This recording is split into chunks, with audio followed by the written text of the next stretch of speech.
Hi guys! Meron akong naisip. Ako naman tubo tayo. So, ano ko lang. Boom! Tara na, kumain tayo. Buwasa ko na kasi. Ay, napagdami naman kasi. Mula na,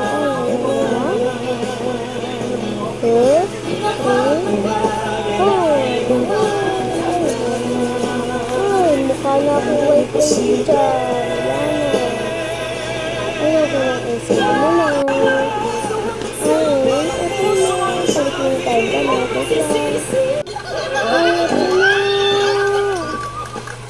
Hey guys, ayun sila. Umiinom si Osang parang meron kayo hindi pagkakaintindihan. Anong problema, Osang? Grabe ang blush on mo kapag naiis. Maglunay na pa rin na. Tulog na tayo. Maganda. In fairness, sinong gumawa ko? May balsa mo rito kay Osang. In fairness, parang buhay talaga. So guys, Buhay yan.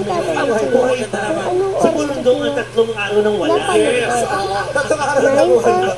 So, tatlong araw na wala. Tapos walang nakakalaw. So, magkapit bahay kayo. So, kilala mo talaga si Osang.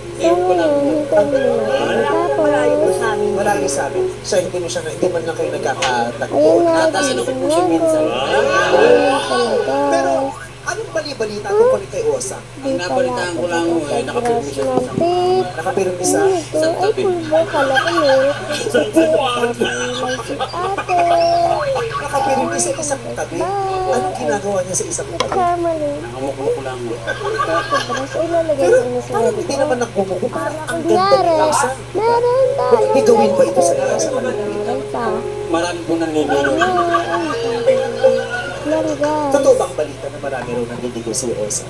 Isang sa pinakamagaling na Hindi po may nangisawa na po. Oh, pero